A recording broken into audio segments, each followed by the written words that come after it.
Ibu jamaah Majelis Kuliah Subuh Masjid Al-Hadi yang dirahmati oleh Allah Subhanahu wa Ta'ala. Dari pertemuan kita pada pekan yang lalu bersisa satu kisah yang akan kita riwayatkan, namun kita tunda pada pertemuan yang lalu karena waktu yang tidak mencukupi untuk itu. Maka saya ingat sekali ketika itu saya akan menyampaikan sebuah kisah tentang kehidupan seorang abid. Abid itu artinya ahli ibadah.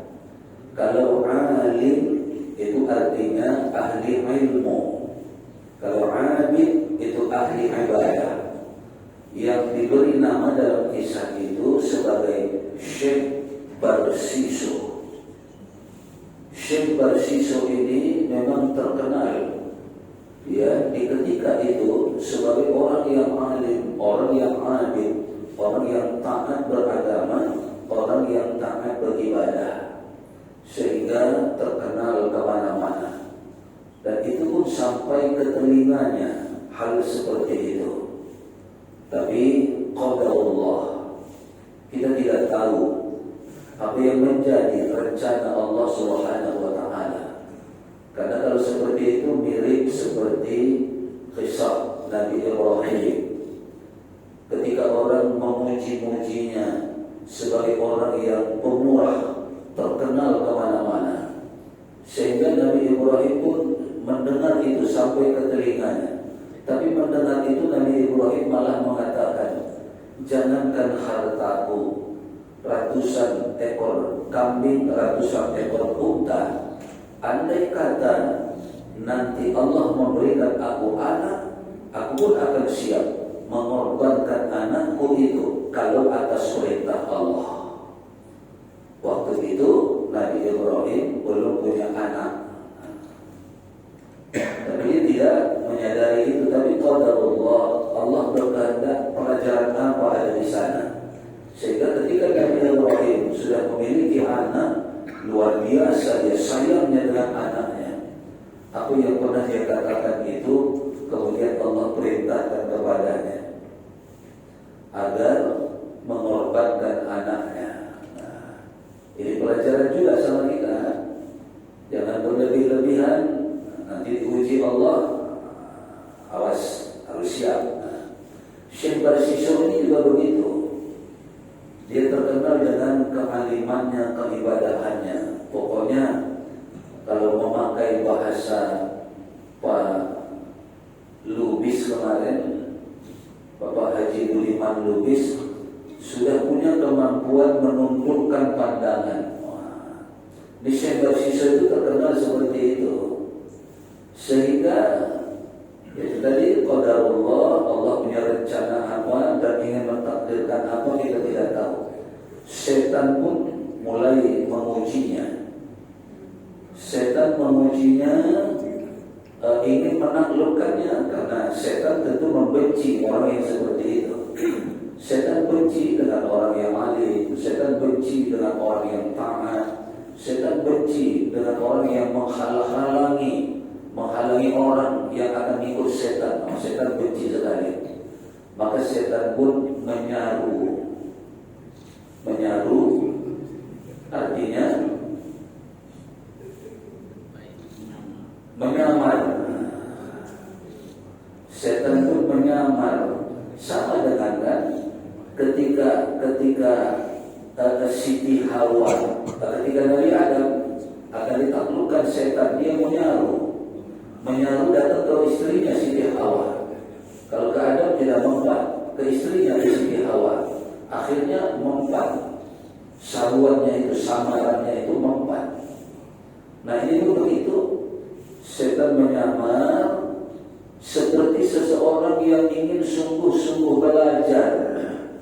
Dalam Syekh Barsiso, belajar di zaman dulu tentu tidak seperti kita sekarang di masjid-masjid, di majelis-majelis taklim. Kalau dulu orang belajar itu datang ke rumah guru, nginap ke rumah guru, berbulan-bulan, bertahun-tahun di rumah guru. Maka ini pun begitu. Setan datang ingin belajar dengan rasa berguru sama sekali lah. Nah, kemudian dipenuhi oleh Syekh Barsiso. Setan sudah siapkan tentu rencananya. Dia ketika belajar ke tempat Syekh Barsiso, dia bawa anak gadisnya yang cantik jelita luar biasa. Kayak mana lagi menggambarkan cantiknya itu? Pokoknya glowing lah. Orang sekarang kan gila-gila glowing kan. Sebentar glowing, sebentar glowing. Rupanya cuma mukanya yang glowing, kakinya black juga rupanya. Nah, maka dari itu dia bawa anaknya. Di awalnya dia memang serius, belajar serius, tidak ada tanda-tanda apa-apa. Nah, barulah beberapa waktu berjalan dia mainkan perangkapnya. Dia katakan ada keluarganya yang meninggal dunia di kampung. Dia akan pulang dulu ke kampung beberapa waktu. Tapi anaknya dia tinggal, kata dia.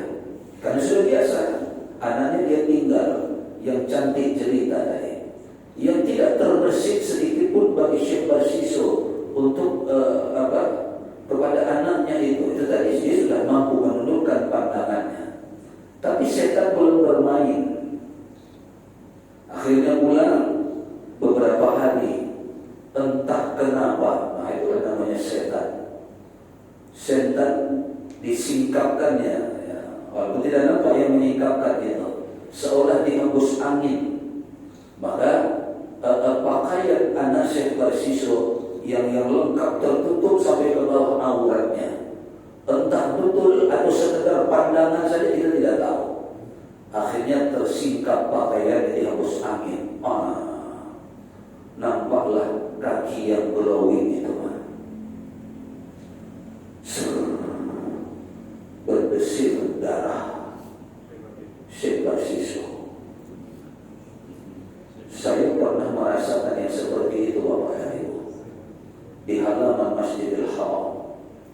Ternyata orang Arab itu kalau sudah cantiknya luar biasa, Haji, wah, kalah orang Barat, Haji, kalah kulit-kulit. Pada waktu di halaman Masjidil Haram itu, yang tertiup angin itu cuma ini, tangan pakaiannya saja.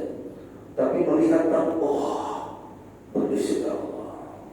Belum pernah saya berdesir seperti itu seumur hidup saya. Tapi untunglah orang Arab itu tidak belajar sama saya. Dia tidak nginap di rumah saya, sepintas saja begitu.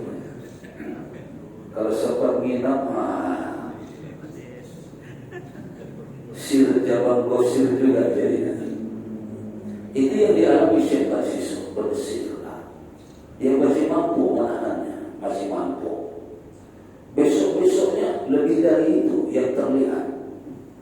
Bisa jadi anak Syekh Barsiso tidak begitu, tapi penampakan jadi namanya setan lah. Pandailah dia.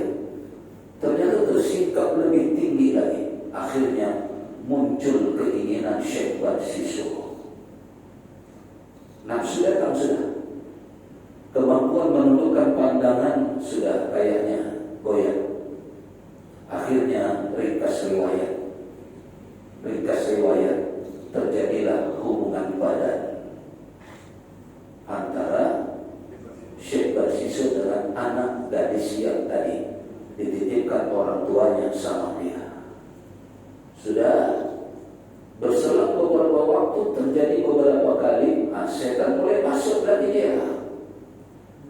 Ini kalau didengar orang, maka habis gelarmu sebagai alim, sebagai ulama, habis. Baru terpikir dia pulang. Lalu merenung apa yang akan dilakukan. Ketika merenung, setan masuk lagi. Kau habisi dia. Itu satu-satunya jalan menghilangkan hilangkan jejakmu. Nanti kuburkan di bawah tempat tidurmu yang orang tidak pernah berani masuk ke kamarmu. Rencana itu dimainkan apa? Dimainkan.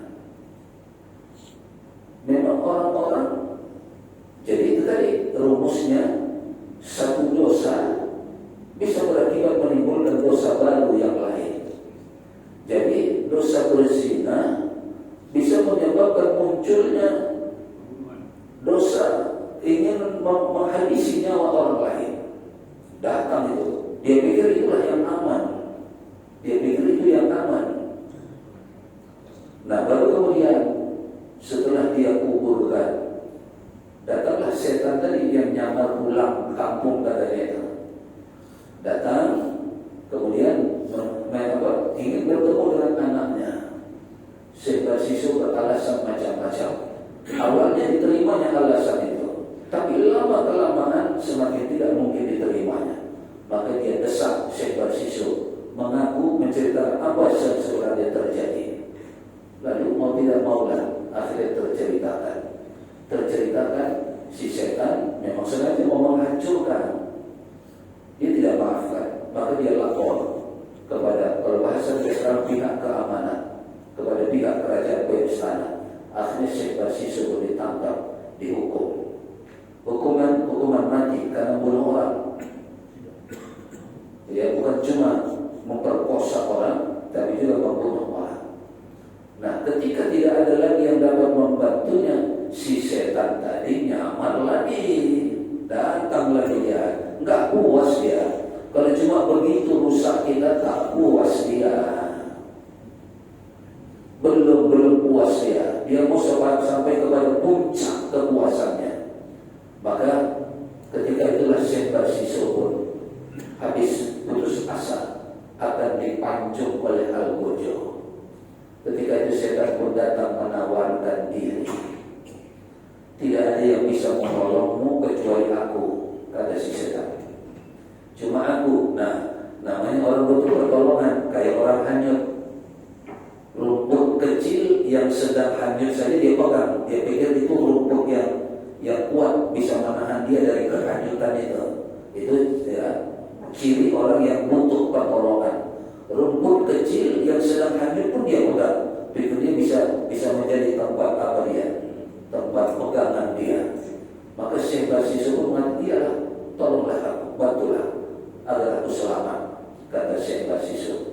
Setan bicara. Puncaknya dia minta, kalau kau ingin ku bantu, ku tolong sama sekali. Sekarang kau akui, akulah Tuhanmu, akan ku bantu, ku tolong sepenuhnya.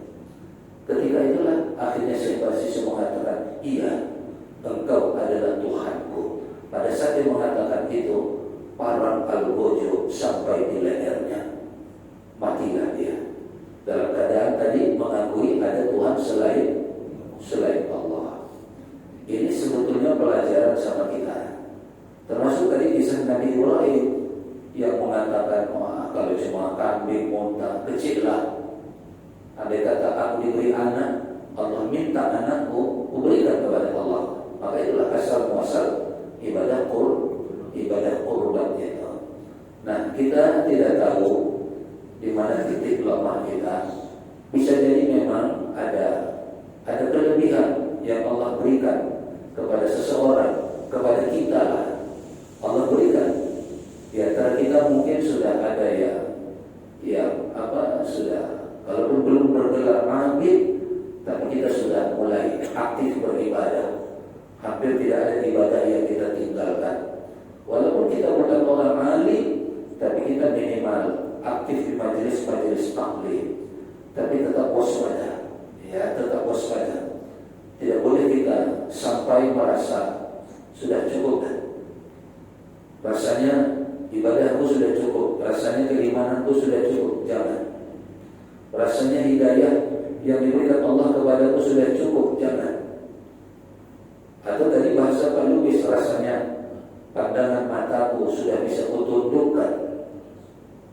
Aku sudah tidak tertarik lagi dengan wanita. Aku sudah tidak tenang. Jangan sampai seperti itu. Qadarullah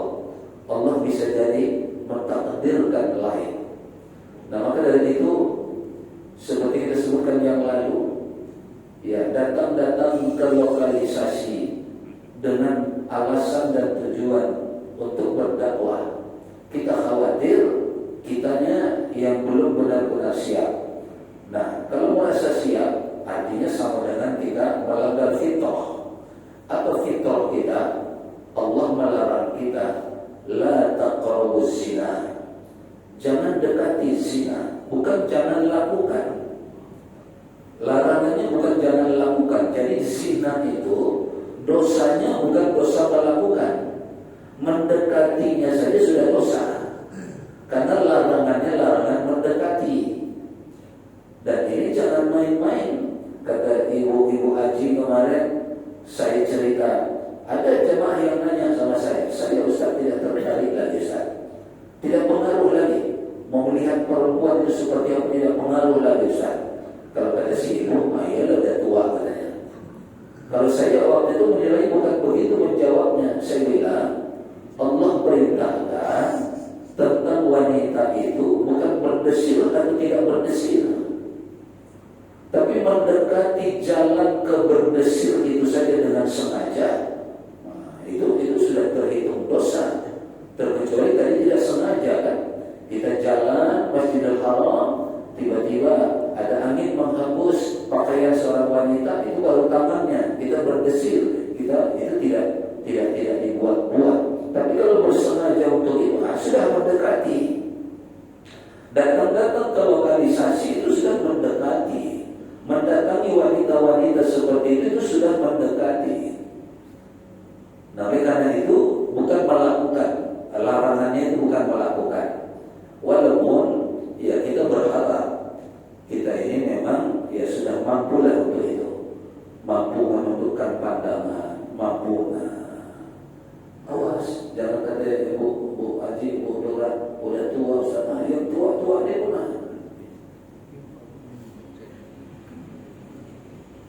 Saya punya ya kenalan lah, teman dibilang teman, kenalan punya kenalan juga, Ustaz, umurnya sudah 70. Meninggal istrinya hanya 3 bulan, menikah lagi dia wajib. Berarti masih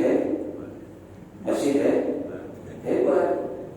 Kalau ada umur masih 60 gak berani lagi. Nah, yang 70, nah itu jadi bukan umur. Qadarullah. Boleh kita berjanji kepada diri kita sendiri, tapi takdir besok kita tidak tahu. Saya berjanji bukan ke hadapan istri saya, ke diri saya sendiri, tidak akan nambah saya. Karena memang gak ada yang mau aja, gak akan nambah saya. Tapi qadarullah, siapa yang mampu menahan melawan takdir Allah? Nah, cuma untuk diri kita jaga. Nah, maka dari itu kita juga pernah ada peristiwa di daerah kita kan, pernah kan? Ingat tak? Ada yang ingat tak? Tak usah bahasa ingatkan kita.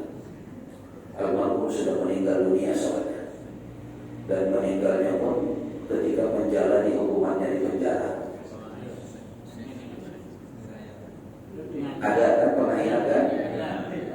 Mudah-mudahan Allah ampuni dia, tapi itu pelajaran sama kita.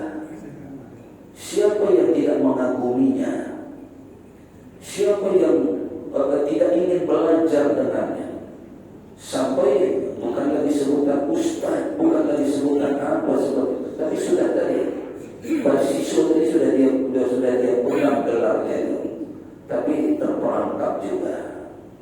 Itu gambaran ya. Gambaran, apalagi beliau tidak datang ke tempat itu, ke tempat lokalisasi tadi. Tapi setan yang datang menawarkan. Nah, apalagi kalau datang, paham ya nama yang tadi ya? Ya, kita berbaik sangka saja kepada beliau, tapi qadarullah, perjalanan hidup beliau begitulah akhirnya. Nah, oleh karena itu, ya maaf untuk kita semua, termasuk dengan Pak Lubis, saya memang tidak setuju model dakwah yang begitu. Tidak setuju saya model dakwah yang ada seorang yang minta ke saya, tolong Ustaz, anak saya dekilnya luar biasa Ustaz. Mana tahu Ustaz bisa menasehatinya. Saya bilang, ya udah bawa dia ke rumah saya bilang, tidak bisa Ustaz, kayaknya harus Ustaz yang ke rumah saya katanya. Belakangan saya kenal rumahnya ini janda wajib. Wah, ini jangan-jangan perangkap. Bukan perangkap dia, setan yang menggerakkan dia. Andai kata saya kok, kalau orang kan sederhana bilang, oh ini dakwah, Ustaz harus menyelamatkan anaknya, Ustaz harus nasihati. Iya, tapi saya yang takut. Beda kalau ada orang suka ketemu janda, kalau saya takut ketemu janda, Pak. Takut saya. Ketawa Pak Yani. Itu saya alami itu. Diminta saya ke rumah menasihati anaknya. Nanti kalau sekali belum berhasil Ustaz, 2 kali dah Ustaz berarti. 2 kali belum berhasil, 3 kali dah Ustaz. Terakhir saya datang lagi, anaknya belum balik sekolah Ustaz PH. Perangkap demi perangkap kalau bisa kita baca. Nah jadi ini artinya jangan sampai ada kita yang merasa sudah aman. Posisi kita sekarang sudah aman. Jangan ada yang begitu. Betul, sekarang kita sedang berjuang untuk tetap memakmurkan masjid, untuk tetap memakmurkan majelis taklim, untuk tetap sholat berjamaah. Tapi jangan dianggap itu posisi sudah aman. Aman saat ini, iya. Besok apakah masih aman? Wallahu a'lam. Lusa apakah masih aman? Juga kita tidak tahu. Hanya Allah yang Maha mengetahuinya. Cuma kita tetap berikhtiar tadi. Wala taqrabu, jangan dekati, jangan dekati, jangan dekati, jangan dekati, jangan dekati. Mendekati saja dilarang, itu ayatnya, kalimatnya, zuhir dalilnya begitu. Apalagi sampai melakukannya. Jadi hukum soal itu baru dihukum sesudah dia melakukan. Tidak. Ketika dia masih mendekati, dia sudah dihukumkan haram. Tidak boleh. Apalagi melakukan. Itu dia pemahaman tentang ayat itu. Nah saya kira ini kisah yang gantung pada pekan yang lalu, tapi ini sekedar untuk pengambilan pelajaran sama kita, bahwa kita harus berhati-hati. Kita tidak boleh merasa sudah pada posisi yang aman. Makanya kita terus memohon perlindungan kepada Allah, perlindungan kepada Allah, perlindungan kepada Allah dari setan yang dikutuk oleh Allah. Mana-mana yang tidak baik jauhi, mana-mana yang tidak baik tinggalkan. Jangan didekati, jangan didatangi. Itu sama dengan memancing-mancing diri. Nanti kita tidak tahu apa riwayat hidup kita nanti berikutnya. Itu saya kira Bapak dan Ibu. Kita mau masuk materi selanjutnya, tapi tangguh saya sampaikan. Kalau ada yang mau menyampaikan silakan dulu. Ada? Tidak? Baik. Berapa menit lagi? 43 berapa? Berarti masih ada 11 menit lagi ya. Baik, kalau nggak ada yang ditanya, yang lalu kita sudah menerangkan bahwa ada beberapa macam hidayah. Kita terangkan panjang lebar. Nah, pada subuh hari ini kita ingin membahas tentang ciri-ciri atau tanda-tanda orang yang sudah mendapatkan hidayah. Nanti kita berkaca dari ini. Apakah tanda-tanda itu sudah ada sama kita? Apakah ciri-ciri itu sudah ada sama kita? Tanda-tanda atau ciri-ciri orang yang sudah mendapatkan hidayah itu disebutkan oleh Allah dalam Al-Quran surah At-Taubah. Nah, yang bawa HP Android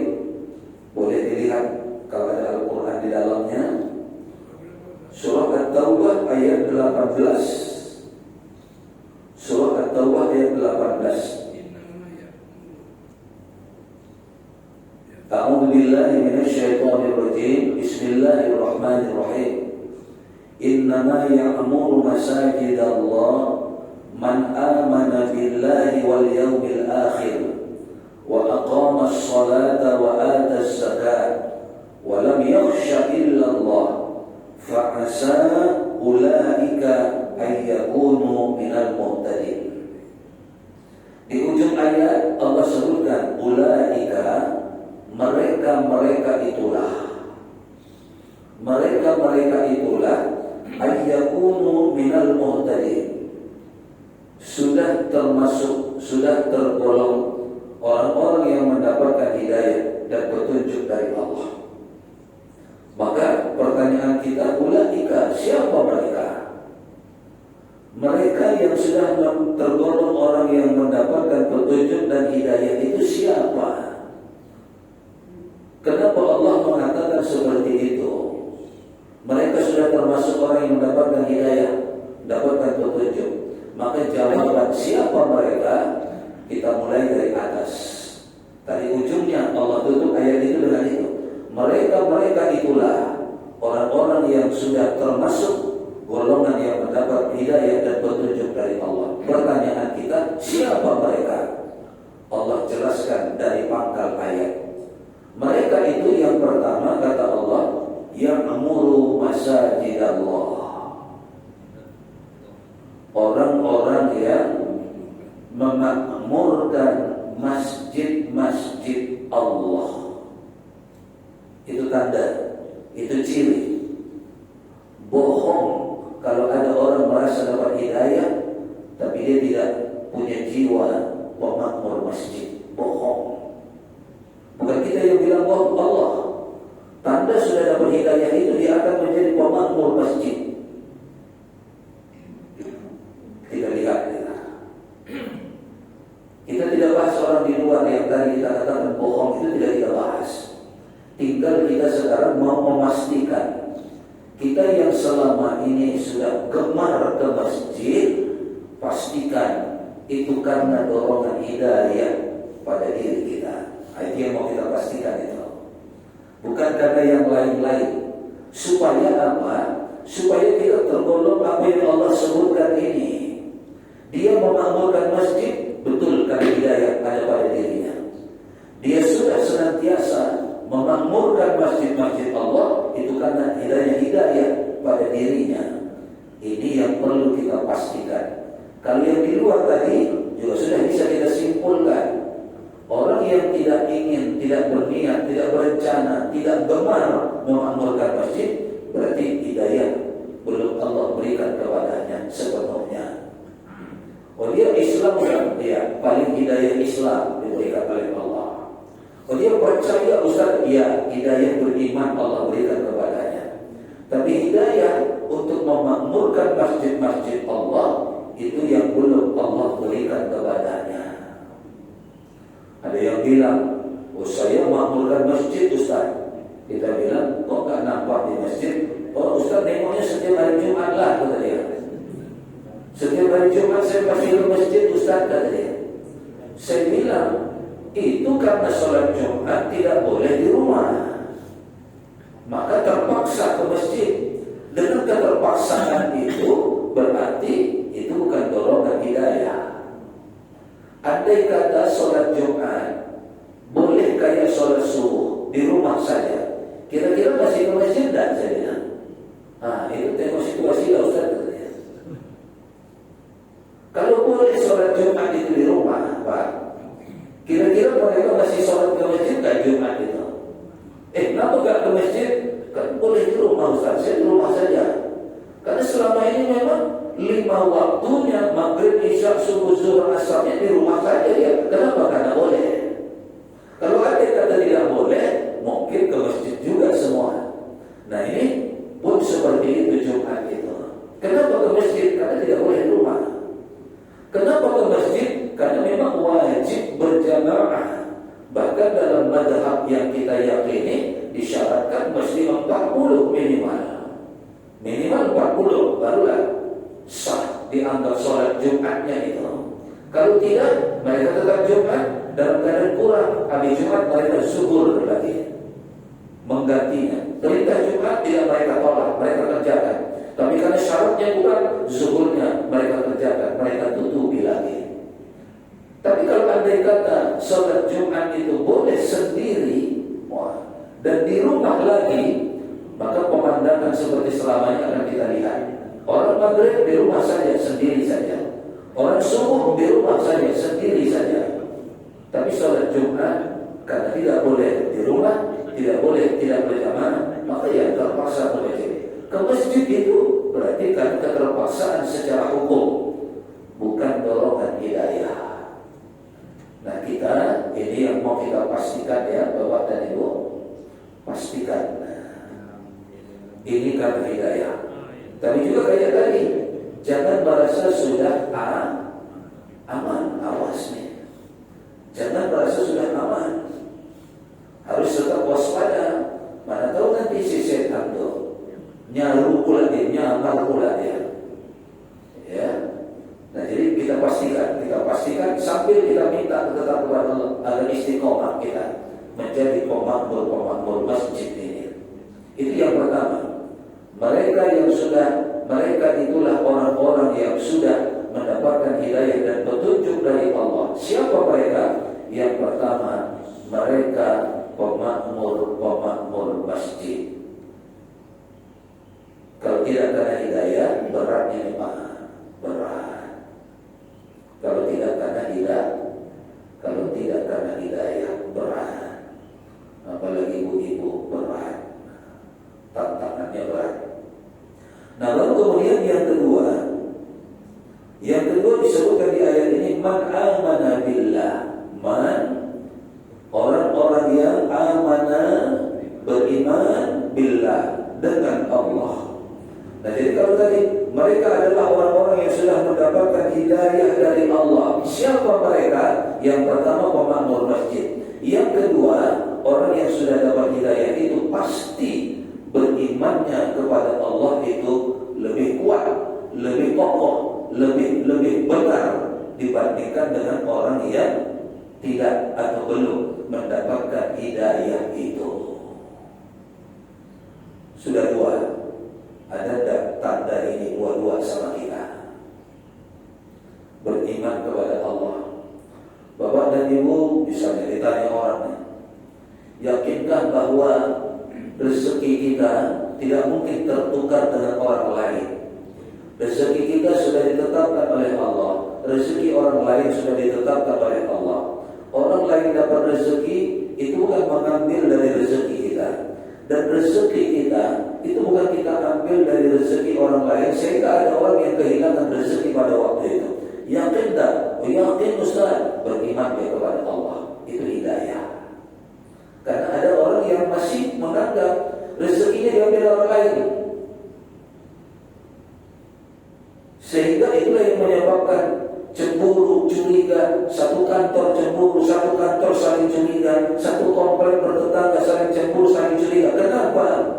Karena dilihatnya kawan itu ganti mobil karena ngambil rezeki dia, atau dia bisa bangun rumah misalnya, ada yang merasa oh itu rezeki kita yang diambilnya itu. Awas, yakin iman kepada Allah dengan benar. Dan pastikan tadi saya katakan, iman kita tanya, ini karena hidayah muka Allah. Ya Allah, ini karena hidayah muka. Pastikan itu karena hidayah Allah kepada kita. Yakin kita kepada Allah. Allah yang maha memberikan manfaat dan Allah yang maha menimbulkan mudarat. Artinya tidak akan terjadi segala sesuatu, baik yang kita suka atau tidak, kecuali itu atas qadar Allah, takdir Allah. Wah, bagaimana kita meyakini itu? Man amana billah. Bagaimana kita mengimani itu? Kita yakin, kita beriman bahwa catatan perjalanan hidup kita sudah ada di Lauhul Mahfuz, tapi belum jadi takdir.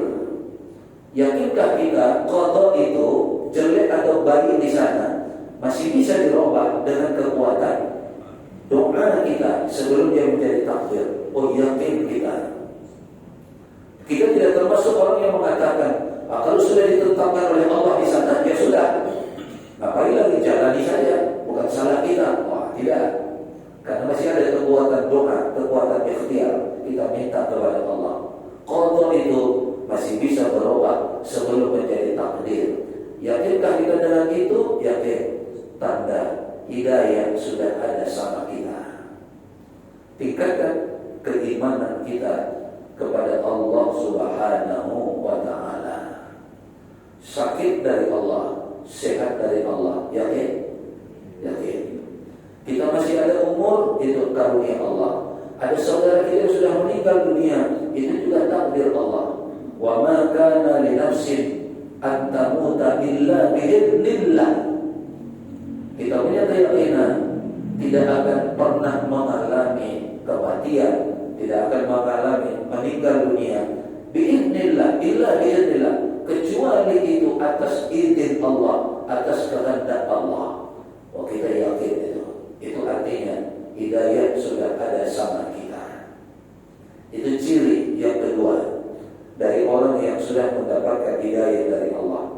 Baru yang ketiga, wal yaumil akhir, beriman kepada hari akhir.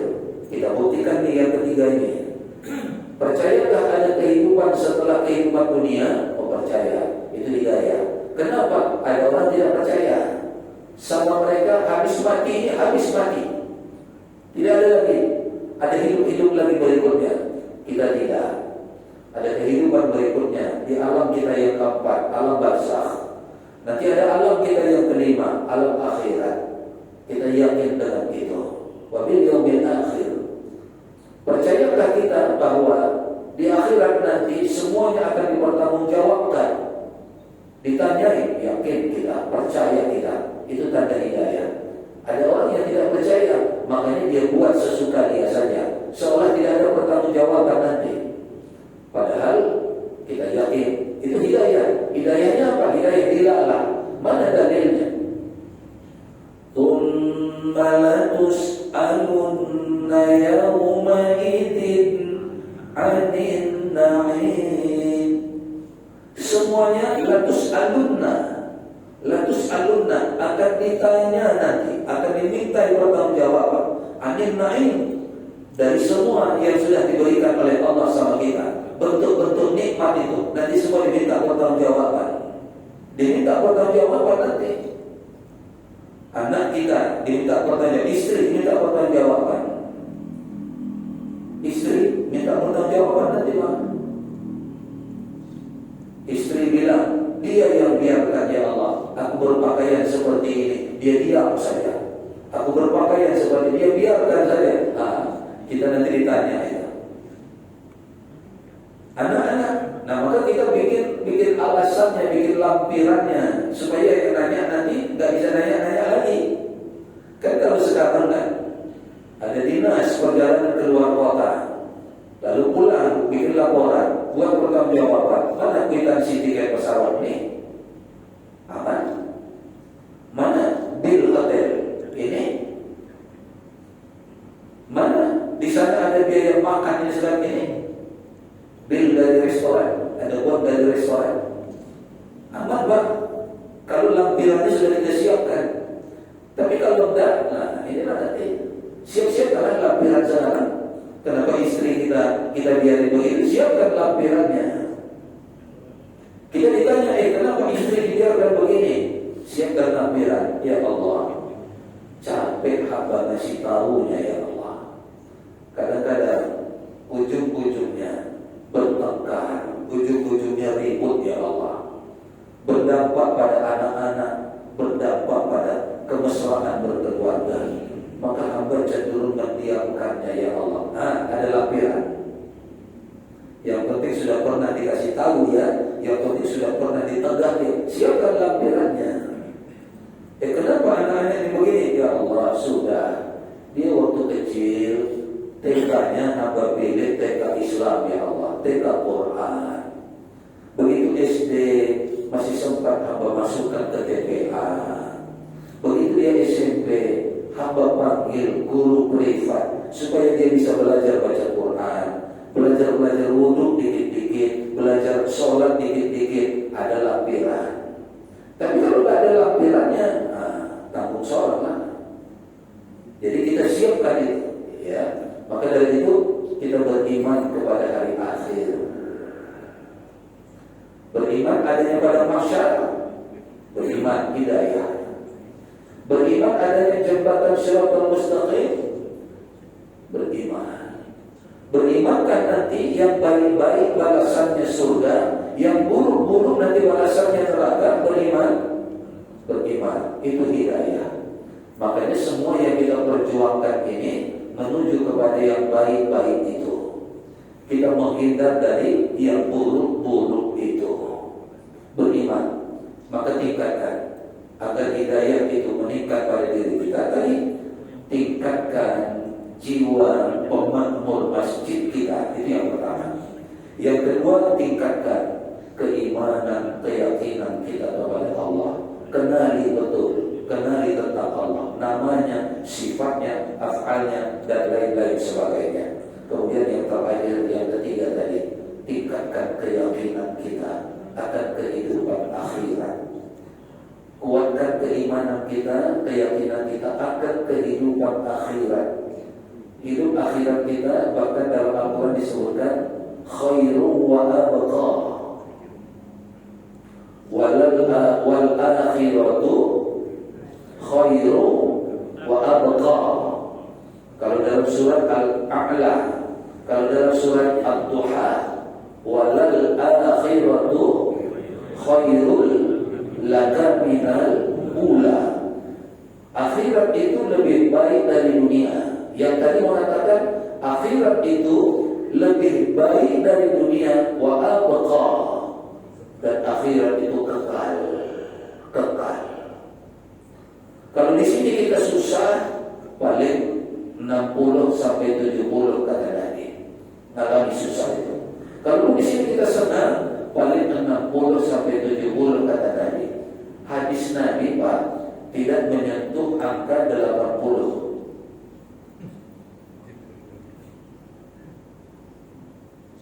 Kata Nabi 60 sampai 70. Nabi nggak ada nyebut sampai 80. Berarti tidak apa-apa. Sementara, seenak apapun di dunia ini sementara. Apalagi kalau akhirnya kurang enak. Itu kan ada di media itu. Dan itu betul, bukan hoax. Bos Indomaret di dalam mobilnya yang paling mahal, paling canggih, ternyata ditimpa, enggak dengar beritanya juga, kontainer, Pak. Entah kenapa macet jalan, di jalan macet. Kebetulan pas mobilnya itu adalah qadarullah tadi, mobilnya di samping kontainer. Entah apa yang terjadi, kontainer pun jatuh, ditimpa dia. Mobil yang mahal itu rengsek, dia pun meninggal dunia. Itu bosnya Indomaret. Sebentar 60 sampai 70. Akhirat wa'abqa. Tidak ada cerita 60, tidak ada 70 akhirat. Tidak ada cerita 100, tidak ada cerita 1000 tahun. Wa'abqa, kekal selama-lamanya. Yakin wa bil yaumil akhir. Itu pertanda hidayah ada sama kita. Makanya kita lebih mengejar akhirat, lebih mengutamakan akhirat. Tapi kata Allah juga, wala tansa nasibaka minad dunya. Jangan kau tinggalkan duniamu. Kau perlu rumah di akhirat, tapi di dunia juga jangan tidak punya rumah. Kau perlu kendaraan di akhirat, tapi jangan lupa juga kendaraan kau butuhkan di dunia. Kau ingin kebahagiaan akhirat, tapi juga jangan lupa kau butuh bahagia di dunia. Apalagi wala tansa nasibaka minad dunya. Jangan tinggalkan untuk kepentingan ketika kita masih hidup di dunia. Tapi akhirat itu jauh lebih baik dan kekal. Jadi baru 3 ini kesempatan kita, insya Allah nanti kita lanjutkan. Masih ada ciri-ciri yang berikutnya, masih ada tanda-tanda berikutnya sebagai tanda orang yang sudah mendapatkan hidayah dari Allah. Yang 3 tadi kita jaga, kita tingkatkan, insya Allah akan terjaga dia pada diri kita. Saya kira ini Bapak dan Ibu jemaah yang dirahmati oleh Allah Subhanahu wa Ta'ala. Saya insya Allah sudah dijadwalkan dokter hari Kamis nanti Subhanahu wa Ta'ala agar Allah mempertemukan kita kembali dalam keadaan sehat walafiat pada majelis yang mulia ini di kuliah subuh kita yang akan datang. Amin ya Allah, amin ya Rabbal Alamin. Rabbana zidna ilman nafi'an warzuqna fahma wa amalan shalihan. Rabbana atina fid dunya hasanah wa fil akhirati hasanah wa qina adzabannar. Walhamdulillahi